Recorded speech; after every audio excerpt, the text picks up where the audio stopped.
Idomeneo est un tsunami, un ouragan. Pour moi, je trouve la période la plus passionnante de la vie de Mozart, c'est-à-dire un volcan en éruption, un compositeur qui, ça y est en pleine possession de ses moyens, regorge d'inspiration,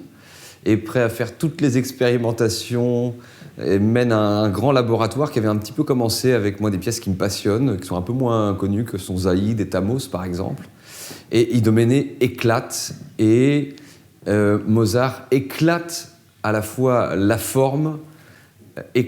bouleverse l'écriture orchestrale, les voix, détourne l'opéra seria pour vraiment en faire finalement une œuvre clé dans laquelle il repuisera ensuite tout le reste de sa carrière. Donc c'est un véritable tsunami absolument bouleversant et explosif. Imaginez-vous un père dans une situation absolument intenable, inimaginable, celle de devoir sacrifier son propre fils pour sauver sa propre vie et son peuple. Bien finalement, Idomeneo profite d'une situation quand même assez exceptionnelle pour Mozart, puisqu'il dispose d'abord tout simplement d'un instrument absolument prodigieux, qui était considéré comme le meilleur orchestre du monde à l'époque, qui était l'orchestre de Mannheim. Pour donner un exemple très précis, on dit souvent, la légende veut que le crescendo d'orchestre a été inventé par l'orchestre de Mannheim, c'est-à-dire qu'autrefois, on jouait soit doux, soit fort, et qu'eux ont inventé cette manière très théâtrale de passer du doux vers le fort. Donc voilà, cet opéra est créé à Munich, mais avec un orchestre qui était en fait un orchestre qui venait de déménager de Munich à Mannheim. Et il dispose aussi d'un corps de ballet qui était très réputé, de grands chœurs. Donc en fait, dans sa carrière, c'est un moment assez unique où il dispose des forces parfaites pour faire exploser justement ce génie musical. Ici, le travail a été très fluide avec Satoshi Miyagi, qui a eu très vite une idée assez précise de la direction qu'il voulait prendre et ce qu'il projetait sur cette œuvre, ses premières intuitions, la façon dont il voulait raconter cette histoire.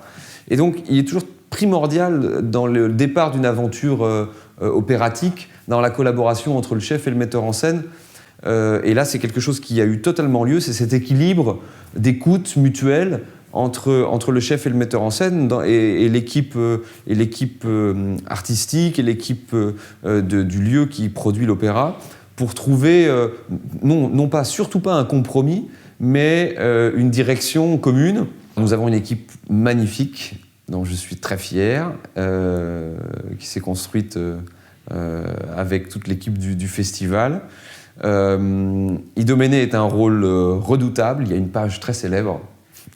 qui est une page là aussi de tempête, Fuor del Mar, dont Mozart a même écrit une version simplifiée, tellement cet air est une gageure, parce qu'il est avec de nombreuses coloratours, c'est-à-dire il demande une vitesse d'exécution, un souffle assez inouï.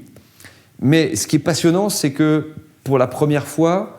dans l'histoire de l'opéra seria, ce n'est plus ce que j'appellerais un peu la fête des gosiers, c'est-à-dire que ce n'est plus une musique qui est là pour faire briller les chanteurs de façon presque parfois un peu gratuite. Non, cette virtuosité vocale est mise vraiment au service de la puissance dramatique de l'œuvre. Donc, en tout cas, Idomeneo demande une stature particulière, et là, nous avons la chance d'avoir cet extraterrestre ténor qui est Michael Spyros, et autour une magnifique équipe, avec aussi une autre particularité dans cette œuvre, c'est qu'il y a très peu de voix graves. D'ailleurs, Mozart s'est fait un peu imposer le fait que le fils, donc l'autre personnage clé de l'œuvre,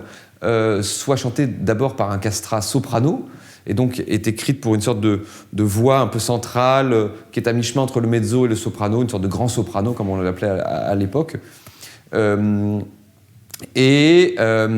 Nous avons là, je crois, il est très important d'avoir du coup une vraie distinction des timbres, avoir des personnalités vocales fortes, à la fois dramatiques, mais aussi si l'on parle de couleurs. Donc là, des voix très différentes entre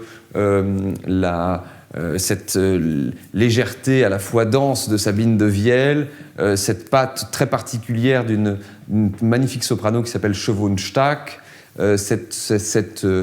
douceur, cette tendresse du timbre, ce velouté du timbre, mais aussi cette voix très très longue de cette magnifique mezzo-soprano qui s'appelle Anna Stefani.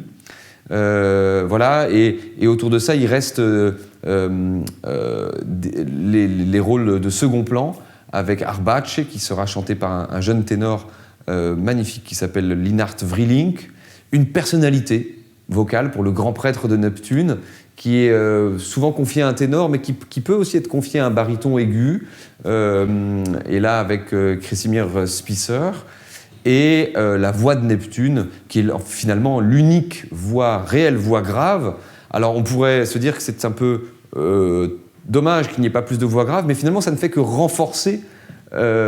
l'unique apparition de cette voix caverneuse, qui n'est pas si grave d'ailleurs, mais en tout cas qui donne un effet théâtral assez saisissant avec la voix de Neptune.